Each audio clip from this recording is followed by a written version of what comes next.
Most CS2 players waste their Armory Stars without realizing it. That's why in this video, I'm breaking down every redemption option to find the best ways to spend your stars and what to avoid. Let's start with the new limited edition item, the AK Aphrodite. At 125 stars and $16 per pass, it costs a total of $50 to redeem. Using the cheapest CS Float listings, which is what I'll use for all the prices in this video, and the official drop rates, the average unbox is just $36.10. Therefore, that's a 72% ROI before fees.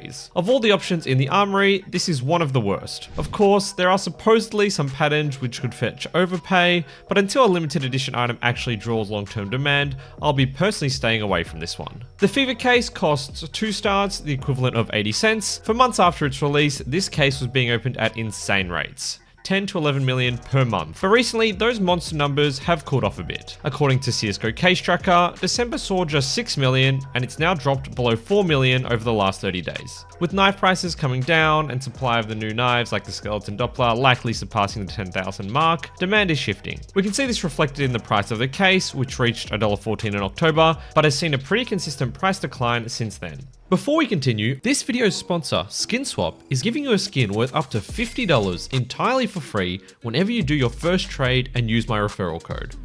If you want to refresh your loadout, you can trade your skins for brand new ones in just a couple of seconds. Plus, the new Chinese markets feature lets you purchase cheap skins from Chinese sites directly, without the need for a Chinese ID or bank account. They accept deposits via crypto, MasterCard, and Visa. If you need to cash out, SkinSwap makes that simple too, with instant sell options to PayPal or crypto. On top of that, they run free daily, weekly, and monthly giveaways, with the chance to earn extra tickets simply by trading. Use my link or referral code for a 3% lifetime sales bonus and a free skin worth up to $50. Big thanks to SkinSwap for supporting the channel. If your plan is to hold onto these in hopes it gets removed from the Armory at some point, that's reasonable. Of course, there's always a chance a new case gets added which shares the same golds, which could hinder performance. And I don't personally think the Fever case will be rotated out for quite some time. Either way, at today's prices, you can actually just buy the Fever case directly on third-party marketplaces for cheaper, as they're going for as little as 67 cents on float. Plus, a key point I want to stress for this entire video is that redeeming any of the Armory collections actively increases supply. And increasing supply is essentially the opposite of what you want as an investor. So my recommendation in many instances is to actually just buy the items you want to invest in outright. However, if you do regularly play the game, then of course grinding passes might be like work, and my top recommendations are coming up soon. As always, I want to mention that this video is not professional financial advice. CS2 skins are virtual items and can be highly volatile. Past performance is not indicative of future results, so please do your own further research and consider your financial position before making any decisions. Next up, let's talk charms. We currently have 4 charm collections. According to CS ROI, the small arms charms still has the highest ROI, followed by the missing link charms, the community charms, and finally the Dr. Doom charms. Once again, the unboxing ROI numbers here are based on statistical averages if you redeemed infinitely many stars in the collection, and sales fees are not taken into account. These are not guaranteed values. But here's the problem with all of the charm collections. Most of the value is concentrated in the highest rarities. For example, for the small arms charms, the most value is actually found in the pinks, which bring in 41% of the average return, while the blues offer up just 12%. The more skewed towards the lower rarities, the easier it is to hit the average unboxing returns. So ideally, the blues and purple offer up a greater proportion of the return compared to the reds. But actually, all of the charms collections share this undesirable pattern, with the higher rarities offering up the majority of the return. The Dr. Boom collection is the worst, with the coverts, which only drop 1 in every 156 redemptions on average, holding 43% of the value. On top of that, charms are non-consumable since they can be detached, therefore supply barely ever leaves the market. There are some rare patterns for most charms, which could fetch overpay, but with 100,000 patterns each, the odds are not in your favor. Next, let's talk about the sticker collections. The Sugarface 2 collection doesn't need much discussion. Honestly, does a single person even like these stickers? It's a real puzzle to me.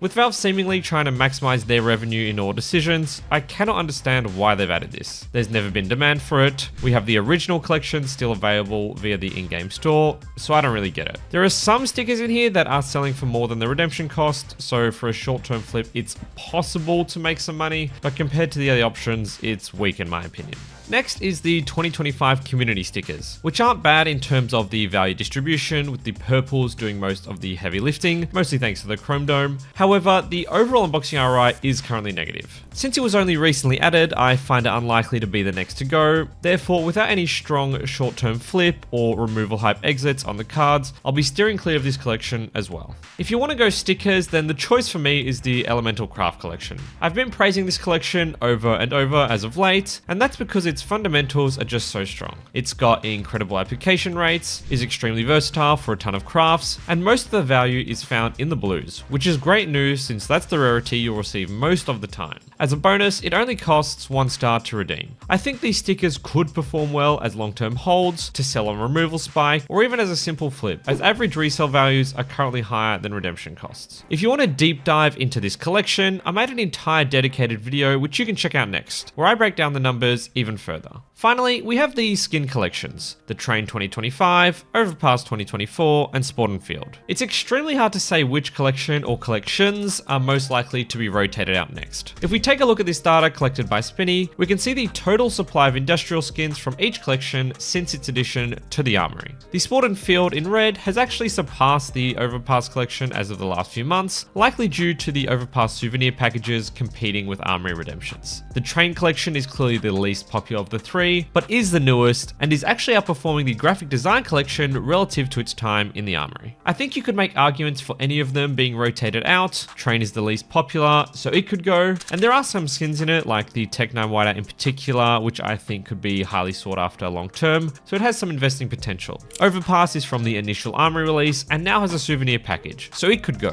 Or perhaps the Sport and Field and Overpass could be removed simultaneously to make room for these two new collections that Valve is likely looking to release in the months to come. Of the three collections, the Sport and Field is the most skewed towards the high rarities, with the M4 Fade responsible for 40% of the return. So in that regard, not great odds. Overpass isn't much better, with the AK sitting at 36%. So once again, you really need to get lucky to hit the averages. The lower tiers hold more weight for the Train collection, but I would argue have less desirable skins overall. Unless you have a ton of stars to redeem, I'd probably steer clear of the skin collections and focus on stickers, as you really have to spend a lot of them to hit a pink or red from each of the collections to see that return come up. Of course, keep in mind that given how volatile some prices can be, even collections that may have a positive ROI today might not remain that way for the 7 days your redeemed items are under trade lock. And remember, redeeming stars increases supply, so the smarter move may be to buy items directly. Besides the Armory, there's 14 other methods I've used to make serious money with CS2 skins, and I've just ranked them all for 2026, so be sure to check out this video next. Thanks so much for watching, and take care of yourselves.